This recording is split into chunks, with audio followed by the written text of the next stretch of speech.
Tonight, as we gather in the gentle glow of Christmas, I want to take us back to a winter night in 1223 in a small Italian village called Greccio. St. Francis of Assisi had a longing in his heart, a longing to help people not just hear about the birth of Jesus, but to see it, to touch it, to feel it. He wanted the mystery of the Incarnation to move from the pages of Scripture into the hearts of ordinary people. He had just returned from Jerusalem, so he asked a friend to prepare a cave with hay, an ox, and a donkey. If you recall last year's Christmas, I talked about the significance of the ox and the donkey. No statues, no lights, no carols, just the simplicity of Bethlehem.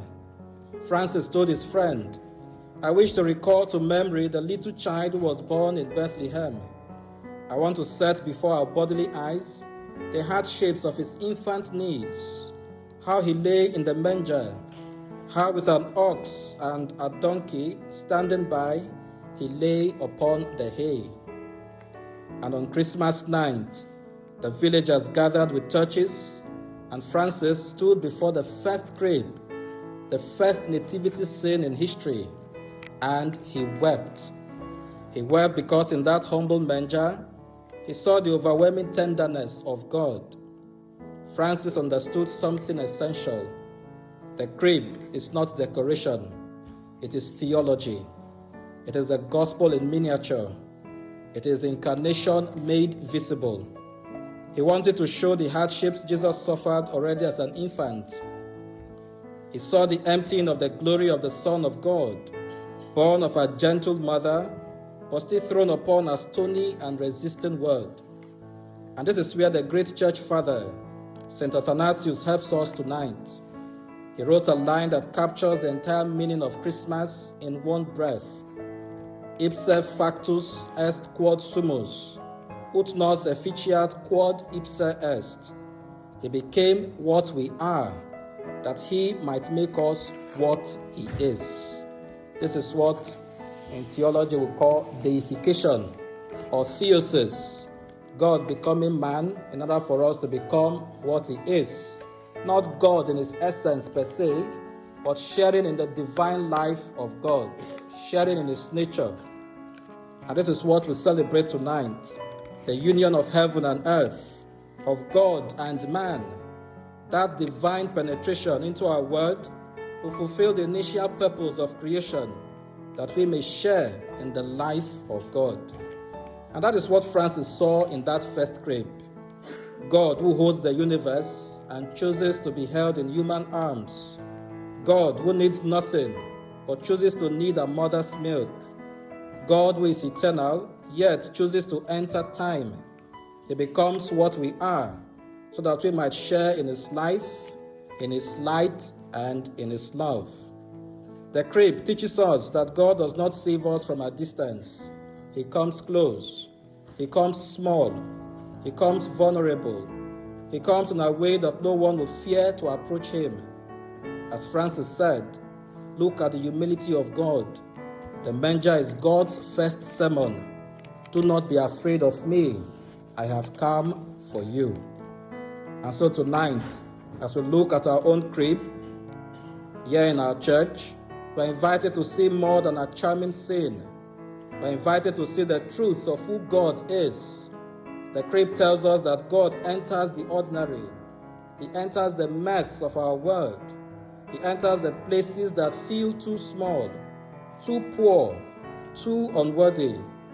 Bethlehem was not ready for him, yet he came, and he comes still. This is the same promise we hear in our Vigil readings tonight.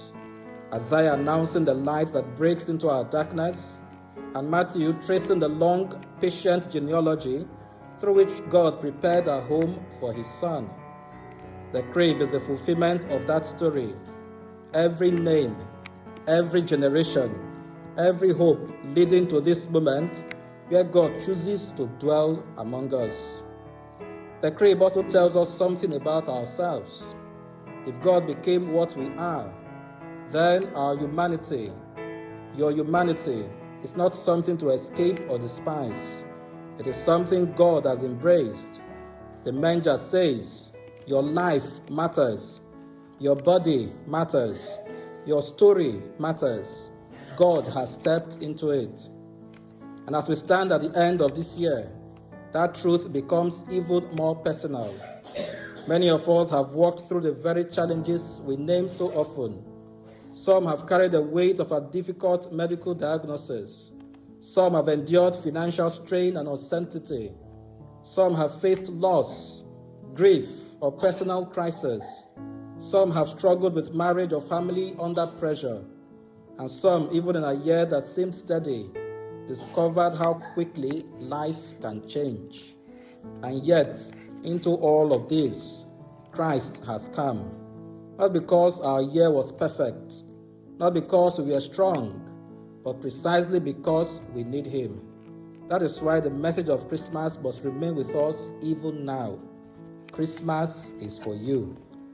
For the wounded and the weary, Christmas is for you.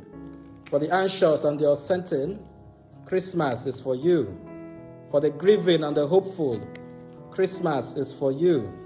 For the sinner longing for mercy, Christmas is for you. As St. Augustine teaches in his sermon on the Ascension, Christ is always with us, but we must ask whether we are truly with Him. And so as we celebrate Christmas, the crib challenges us. It invites us to become what Christ is, people of compassion, people of peace, people who love the poor, people who carry Christ into the world. Tonight, let us allow the crib speak to us. Let it remind us of the God who comes close. Let it remind us of the dignity He gives to our humanity. Let it remind us that love always chooses humility. And may the words of St. Athanasius echo in our hearts as we gaze upon the child. He became what we are, that He might make us what He is.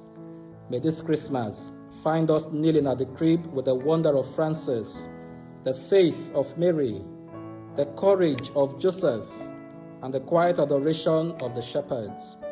May we stand with the Magi in their searching, draw near with the ox and donkey in their humble stillness, and welcome the child Jesus with hearts as open as the manger itself. And may every part of that simple scene draw us closer to the God who comes in poverty, in peace, and in a love so gentle that He chose our crib before our throne. And I wish you all a very merry and holy Christmas.